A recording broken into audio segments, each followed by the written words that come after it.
Welcome to the Business Growth Spotlight, where we shine the light and talk with business leaders from all over the world who are here sharing their expertise and wisdom so we can all grow together. I'm your host, Heidi Schalk, co-founder of HLH Growth Solutions, where we help businesses grow through AI and visibility strategies. If you're new to the podcast, welcome. We're excited to have you here. You're in for a real treat today. So let's just dive in. I would love to introduce my guest today, Mark Grech with Pyaza. So welcome, Mark, to the podcast. Hi, Heidi. First of all, thanks for having me and for the invite. I'm very looking forward to be joining this podcast and obviously sharing insights and more information on what we do nowadays and the digital industries themselves. Yeah, thank you for being a yes to being here today and accepting our invite. I'm excited to learn more about you and about Pyaza. So can you share with us, Mark, a little bit about yourself, about Pyaza, and your role within the company? So yes, so eventually myself, I'm originally coming from the product tech side where I played various roles in the iGaming industry for the past decade.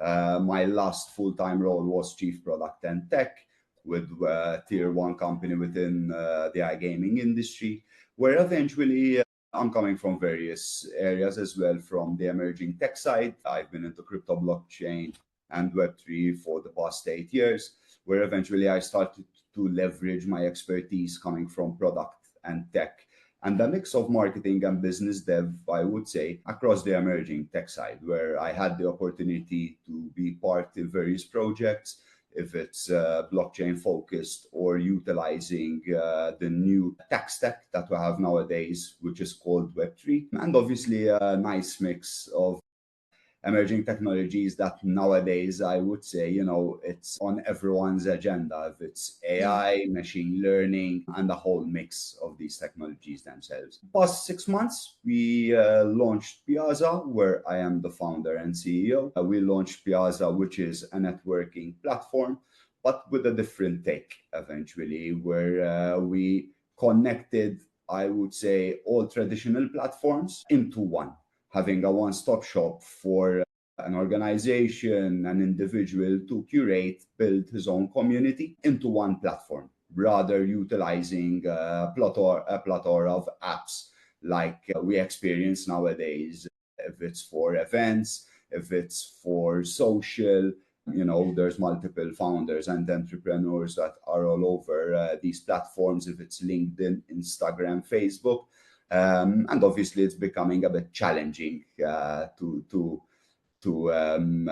function all of these platforms at one go.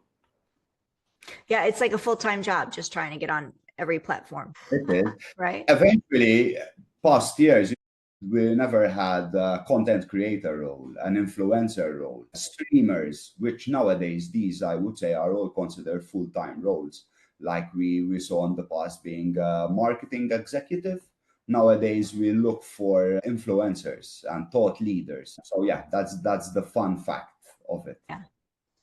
So as you shared, Mark, you've spent a lot of years in emerging tech. So can you share the key moments in your journey that shaped how you see the digital world today and that ultimately led you into creating Pyaza?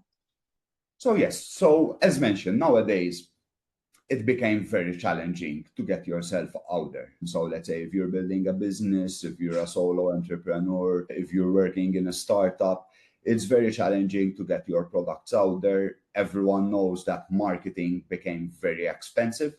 If you're utilizing different platforms, if it's Meta, X, YouTube, and so on. And that, I believe, is one of the biggest challenges. Why? People don't have that much time in a day to spend continuously going through WhatsApp group chats, Telegram chats, different communities over Discord, WhatsApp, X, and so on. So that was one of the reasons where I was getting a lot of feedback from people, being a networker myself, where I travel around the world, going to different conferences as well, where people are lost when it comes to networking.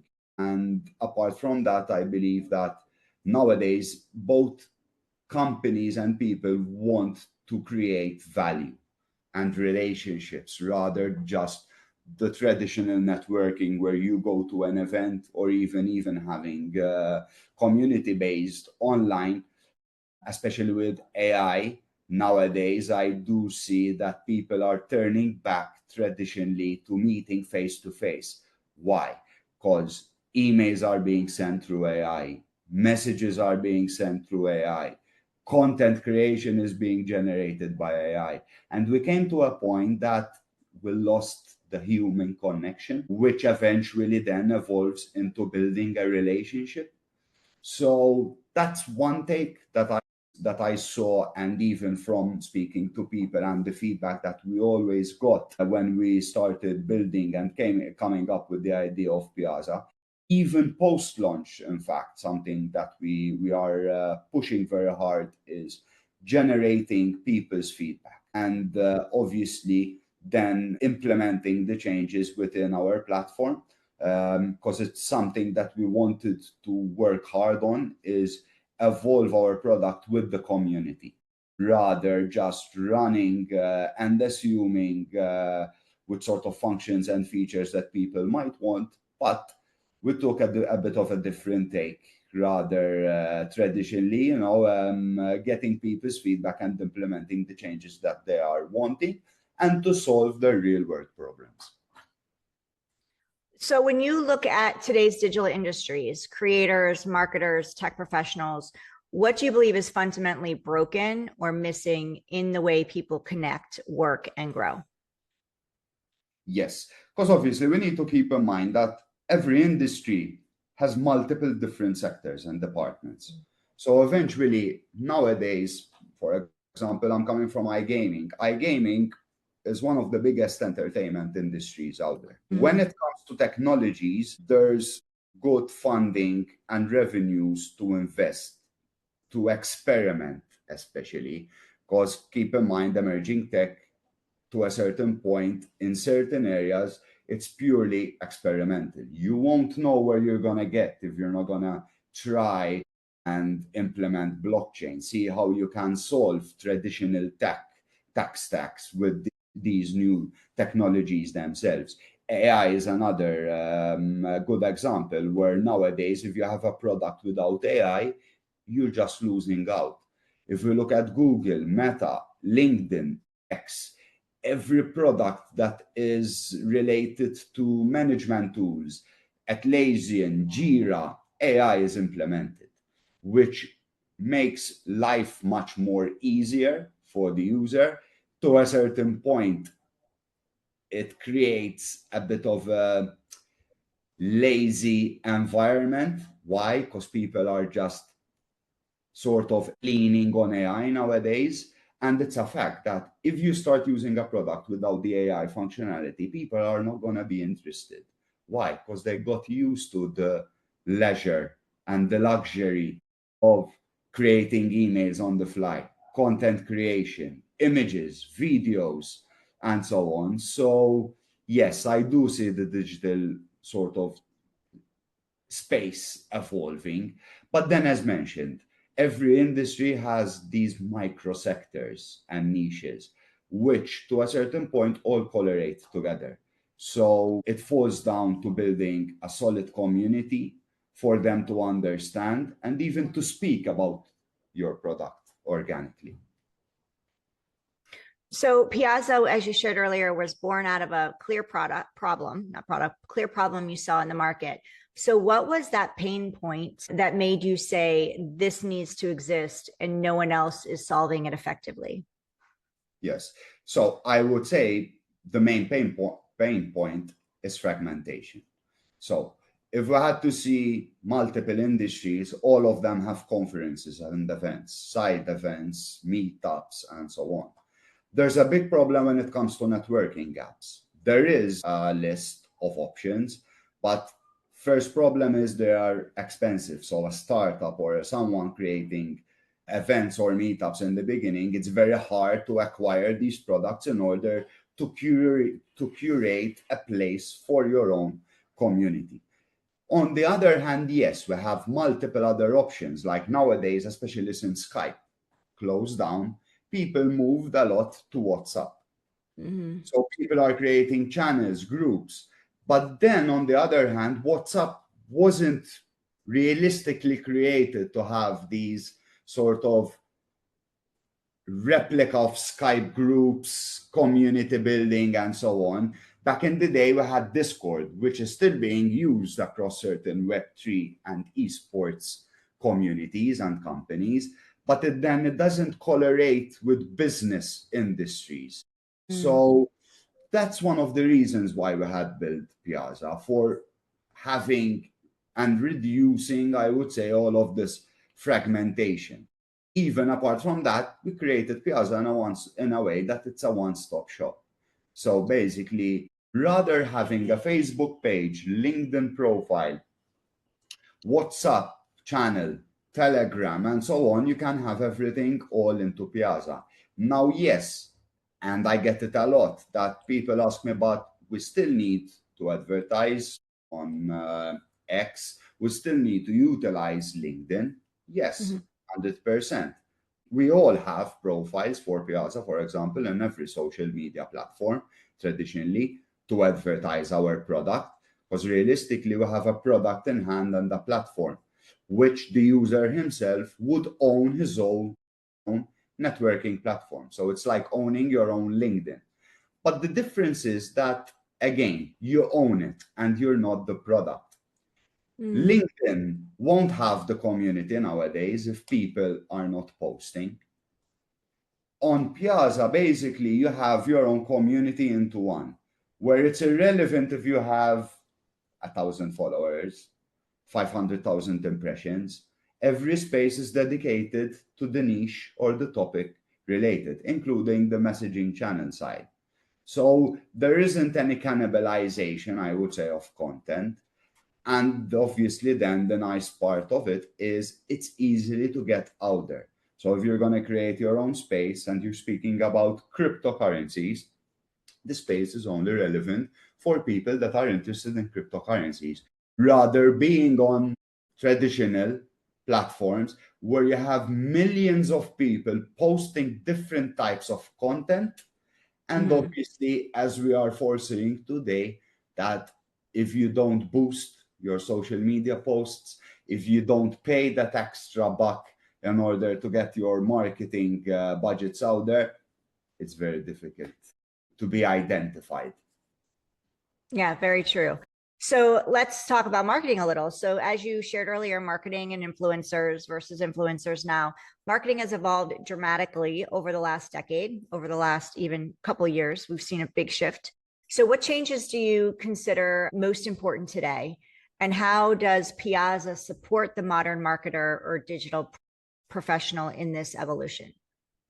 So yes, so I would say it's marketing nowadays is very heavy on content, education, and community.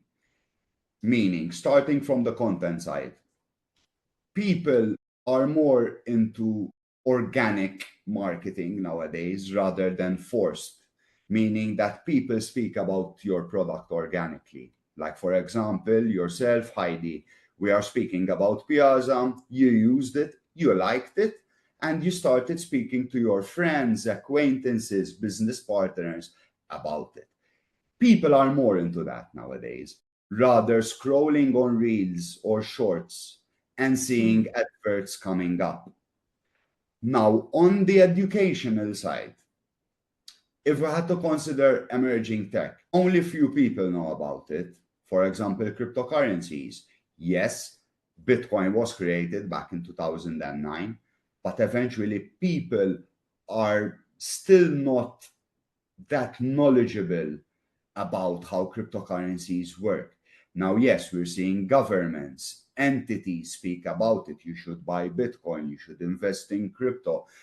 But the educational part is the importance of this. How to buy Bitcoin, for example, from a safety perspective. That's where the educational comes in. Now, obviously, from Piazza, that's something else that we are pushing in. Rather having, for example, we are going to implement blockchain functionalities. We might have a token in the future, But we didn't launch a product with all of these functions in the beginning. Why? To a certain point, you scare people. From experience, working on multiple projects back in 2019, 2020, where we had the hype of blockchain tech, NFTs. Anyone creating NFTs was, becoming a millionaire at that point, everyone buying in. Nowadays, if we had to look at all these projects, they're all obsolete. Only a few have a very solid IP that are doing something meaningful in the real world. So this is what I mean, eventually, which we should consider educating our people and obviously pushing the right content organically to them. Now, on the last part is that eventually we need to create a community. If we had to look at different products and even organizations, it's irrelevant if the product is good or the app is working. If the community is solid and big and speaking about your product out there, you're going to eventually increase your users, you're going to eventually increase your presence digitally in general. So that would help. And it's a fact that nowadays it's irrelevant an influencer has 1 million impressions. If he comes to sell a product and people are not interested in that product, he's going to fail. And we're getting that a lot nowadays, where yes, you are an influencer, you have multiple impressions, but you need to niche down on what you speak about. And that's another problem that eventually influencers are facing nowadays. That they speak about a lot of products because that's their job, but they're not niched onto one. So their content is being cannibalized by others that are speaking on the right topic itself. And obviously, let's keep in mind with all these algorithm updates we're getting, if it's LinkedIn, Meta, they're constantly changing. People are constantly sort of being in a way that they cannot understand how they can approach and get themselves out there. And realistically, they will never solve it because it's constantly changing. So yeah, it's that I would say that's my take on the challenges and how things are shifting on the marketing side. Yeah, I heard recently, Mark, to your point, that businesses are not necessarily looking at the amount of followers anymore that influencers have, quote unquote followers. They'd rather have someone promote their product that has less followers who are more engaged versus the number of people who are so quote unquote following them, which ties into exactly affirms exactly what you just shared. Like, just because you have a lot of followers doesn't mean that you have the engagement and you're going to sell that product that you're promoting, right? That they're paying you to promote. So we're seeing that shift in businesses now too. They're being more aware now of the numbers don't necessarily mean conversion. So yes. And obviously they learn from experience. I worked with multiple companies and they had big budgets when it comes to marketing, like spending millions on a brand, on global marketing, paying influencers, streamers to advertise your product. And the return was very low. But why? Because obviously you cannot expect someone to sell a tech product when realistically they're speaking about retail products over Instagram. Right. But this is something that people are learning and obviously they are understanding. And obviously I'm speaking from experience. Around 2019, 2020 myself, I started speaking about the emerging tech. If it was crypto, blockchain, NFTs, starting from the closest people, friends, family, they were asking me, even partners, like, what are NFTs? What you're speaking about? Now, obviously, this was my first post about NFTs was back in 2020 on LinkedIn. And people were saying, what you're speaking about, like, this is crazy. This is like just hype. Same for blockchain and crypto. Nowadays, these same people reached out because they need to implement cryptocurrencies. They need to implement new payment solutions. They can leverage blockchain to create tokenization, real world assets. NFTs are still being utilized because obviously NFTs are not pictures and JPEGs and cartoons. The word NFT is a non-fungible token, which is a tech stack.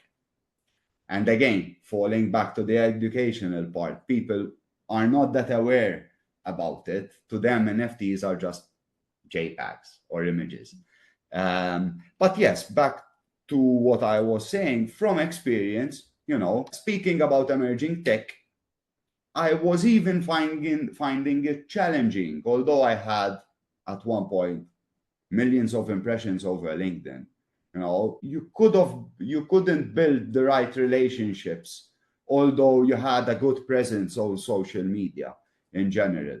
And that's where I started to understand that it's not the numbers, but your relationship with the people, and people that trust in you and that you're sharing viable insights to them, and realistic as well. Because that was another problem back in the day about all of these emerging technologies, that everyone was optimistic, everyone was positive, and obviously not much people were realistic. But on the opposite side, who was realistic, did well. I'm going to, again, speaking personally, I'm a consultant as well. I help multiple companies across emerging technologies. When I was focused just on the hype, you can't find clients. When you shift on what people really want to learn and understand, that's where you start seeing an impact in general. So I want to, Mark, you mentioned organic growth before. So I want to shift a little bit into, let's talk more about growth and how you're doing it. So Pyaza's, as you shared at the beginning, was born about 6 months ago. We're currently in December of 2025 when we're recording this. How are you? There are other platforms, you mentioned them, like you're a little outside the box because you found a problem, you're making a solution, you created a solution for it, and now you get to share it with the world so people will join you. How are you doing that? How are you standing out from the crowd of platforms out there and the popularity of the other platforms? How are you getting people, marketing wise, visibility wise? I know you're on a podcast now, you've done more of these, this isn't your first rodeo. So what are other ways that you're letting people know that you're here? So I would say something that we're doing differently is that Pyaza is out there free to use to anyone.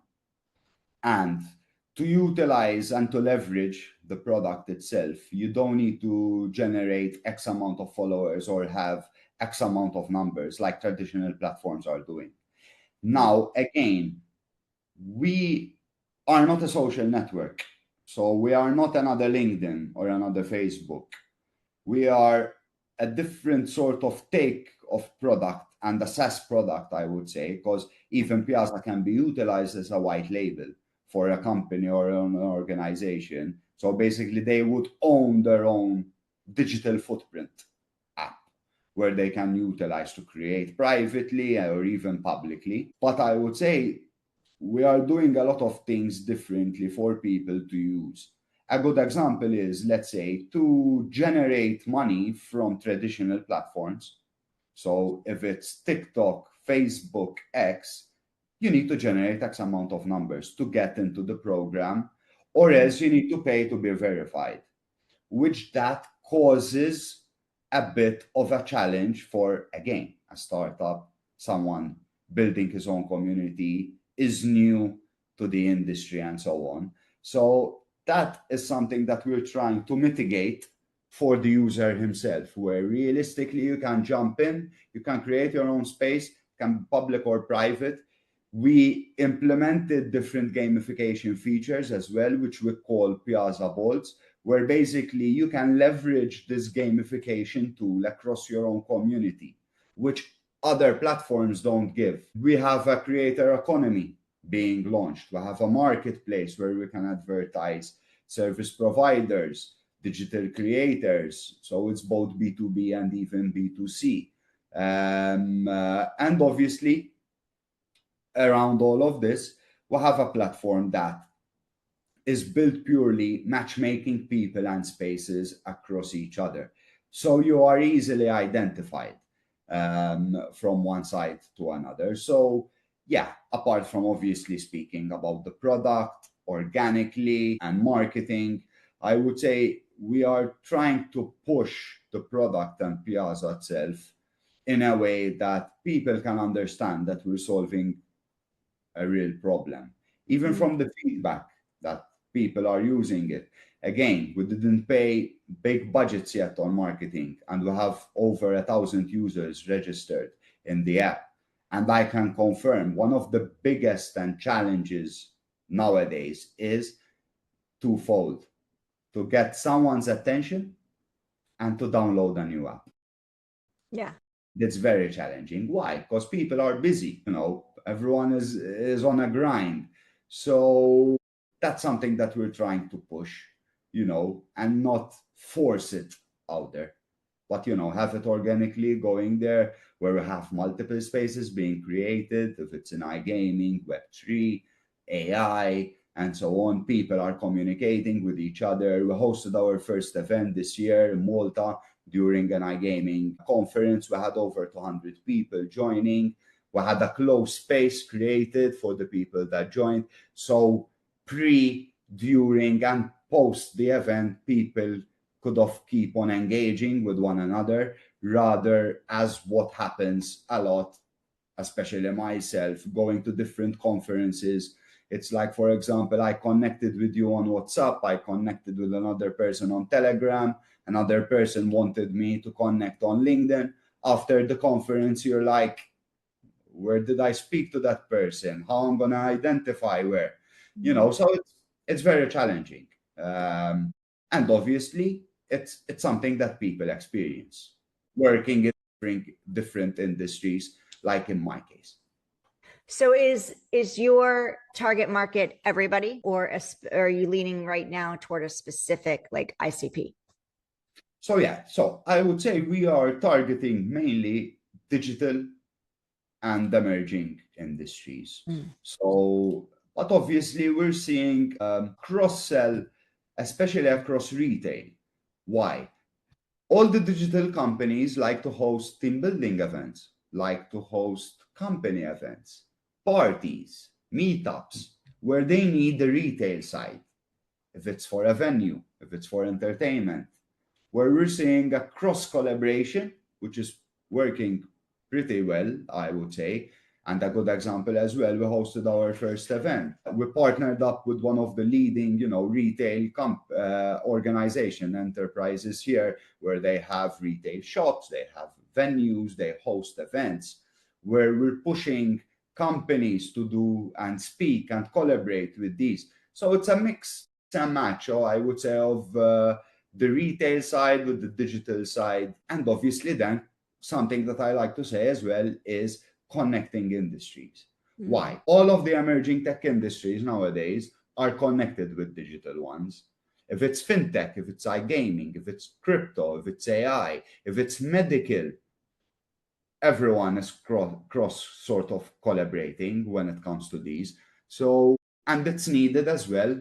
And obviously, looking at the traditional side, how to do it, it's very noisy. So that's one take that we're trying to push. So let's talk about the upcoming year. What's next for Pyaza? What are your big goals? So I would say big goals that we have is that we're currently developing sort of an enhanced version how to host events on Pyaza. So I would say think Eventbrite and Luma connected into Pyaza. Why? Because again, a company can create his own event, have his own space, have his own messaging channel, and have everything all into one, rather utilizing multiple platforms. Apart from that, we're going to be working on the blockchain integration. So we will be enabling, for example, creator economy through cryptocurrencies, but then as well, we're going to enable the fiat side, meaning we're going to have Euro, USD, and even multiple currencies integrated directly within the platform. So you can have paid spaces, closed spaces as well, selling tickets for events, and multiple other areas. A lot of plans for localization. Something as well that we're working on is the web version, where eventually we're going to have Pyaza on the website rather just as a mobile application itself. And this was coming as well from the feedback from people and sharing, for people that were using the application and platform itself. But yes, we have a whole list, I would say, of functions that we would like to launch. In fact, we have everything on our site listed in our roadmap, both from a blockchain and product side, because it's something that we like to distinguish from one another. Why? For the person to understand better how we're approaching as well what we're building, and not to get too overwhelming as well. That's something that we're working very hard, having a very simple UI and user experience. Because yes, it's a fact, if we had to ask multiple people about current platforms to network, there's too much going on. And realistically, you only need potentially to connect or collaborate in certain industries where it's not that simple to do so. So if I could give you a magic wand, Mark, and you can wave it over one challenge you're having right now and go poof, it disappears, what would it be and why? So yeah, there's a lot of things that I would like to do that. Like a lot of magic wands. So yeah, no, I would say eventually it's how people approach the digital side and the digital space in general. I would say I'm seeing a lot of nowadays cannibalization when it comes to different content out there, speaking, people pushing out their products. Personally, nowadays I focus a lot on networking and building relationships. As mentioned in the beginning, people want everything now. They don't have the patience. And it's a fact. If you don't have patience, you're bound to fail. If you're patient in what you're doing and you keep being constant and ambitious on what you're doing, because at the end, you have to believe in what you're doing. There's a different element how to approach things, which, yes, it's a fact that nowadays generations, they want everything fast and everything now, especially how social media and all the marketing side is evolving. But yes, I would say it's mainly on that side, how people approach the digital space and not to expect much. Because again, there is a lot of products being launched every day. If we had to look about cryptocurrencies, for example, there's millions of cryptocurrencies nowadays. Where back in the day, it was like a couple of thousands. Nowadays, they got cannibalized with a lot of, scams, different projects, which the person trying to get into the industry is unfortunately pushed back. Why? Because they only see the positive side online. And this is not just happening in one industry, I would say. Right. It's a problem in every industry. If you go to YouTube or any other streaming platform, and you're going to see people playing games, gambling, speaking about products, it's only the positive side.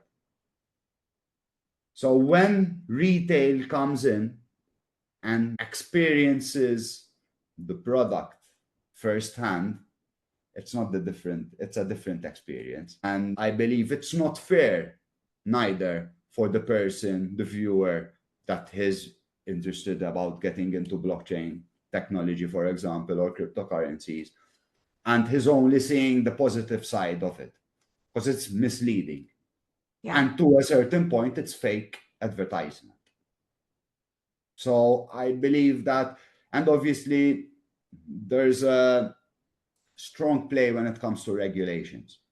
Like there is regulations, you cannot advertise. I'm gonna give an example, like the food industry. You cannot advertise you have a big pizza like this, and then you go and buy a pizza and it's this small.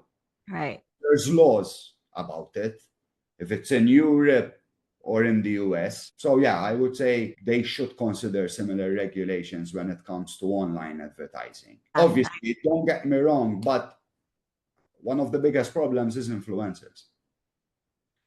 Again, it's their job. I have a product, I need someone to influence people about it, and they speak about it. But there should be a sort of margin to speak what to speak about. Don't just speak about the positive side about the product. You should share realistic views about it, which unfortunately we don't see that much. Yeah, you're absolutely right. Yeah, very true. Mark, for those listening who are like, I want to learn more about Pyaza and you, how do they connect with you and where do they go to find Pyaza? So eventually for Pyaza, it's mainly our website. We're across all social media as well. If it's LinkedIn, X, Facebook, our website is pyaza.com. All our handles are Pyaza Network across all platforms. And obviously me, myself, anyone can reach out to me if it's on Pyaza directly or else across other areas, LinkedIn, Instagram, X. But yeah. Perfect. So make sure for all of you listening that you go to pyaza.com, go check it out, go connect with Mark. He's amazing. And let people know about this. This is, again, Mark spoke about word of mouth. Go check it out. Love it. And because I know you will.